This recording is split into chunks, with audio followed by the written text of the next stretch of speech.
அதாவது 2 நாளுக்கு முன்ன போலி மருந்து பிரச்சனை சம்பந்தமா ஊர்வலம் பண்ணாங்க. ஜோசாலின் பார்ட்டி அங்க இருந்த கோஷத்தை பார்த்தீங்க நீங்க. கோஷம் என்னன்னு சொன்னா, அதாவது போலி மருந்து தயாரித்து விற்பனை செய்த அந்த பிரச்சனையில் மேல நான் கண்டு காணாமல் இருக்கின்ற எதிர்கட்சிகளுக்கு கோஷம் போடலாம் என்ன அர்த்தம்? அது பாரதிய ஜனதா பிஜேபி. அப்ப அந்த போலி மருந்து வியாபாரிகளுக்கு ஆதரவு தானே.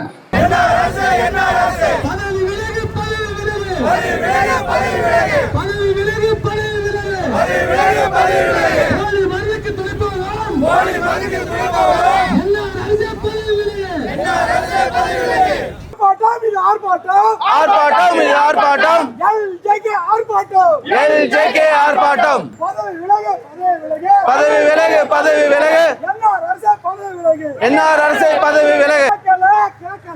கேட்கல, கேட்கல, எதிர்கட்சியை கேட்கல. 2 பேரு திருடர்கள், 2 பேரு திருடங்க. மாறப்போது ஆட்சி, மாறப்போது ஆட்சி.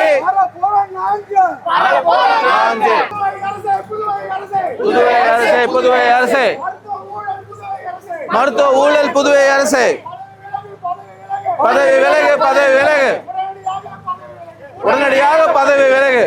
போலி மருந்து விவகாரத்தில் ஆளுங்கட்சியும் சரி எதிர்கட்சியும் சரி 2 தரப்பினருமே ஒருவர் மாற்றி மாற்றி குற்றம் சொல்றாங்க. அதில் இந்த 2 தரப்பினருமே இதில் சம்மந்தப்பட்டாங்க. அது சம்மந்தப்பட்டனால தான் இது இவ்வளோ பெரிய இஷ்யூஸ் இருக்குது. இதில் 2 பேர்த்தையும் என்ஆர் காங்கிரஸையும் விசாரிக்கணும், காங்கிரஸையும் விசாரிக்கணும். இதில் இவர் எம்எல்எம் சொல்வாயா பிஜேபி சம்மந்தப்பட்டிருந்தாங்கன்னா அவங்களையும் கூப்பிட்டு இதை விசாரிக்கணும். இதை ஒரு அலட்சியமாக விடக்கூடாது. ஏன்னா மக்களோட மருந்தில் விளையாண்டுருக்காங்க. இதே மாதிரி தான் கர்ப்பிணி பெண்கள் மருந்துலையும் இதே மாதிரி தான் மருத்துவத்திலையும் விளையாண்டுருக்காங்க. இந்த மாதிரி இவங்க பாட்டு விளையாடுவாங்க, ஊழல் செய்வாங்க, காசு அடித்து சம்பாதிச்சு வெளில போயிடுவாங்க. இது 500 கோடி 1000 கோடிக்கு மேலே ஊழல் போகுது.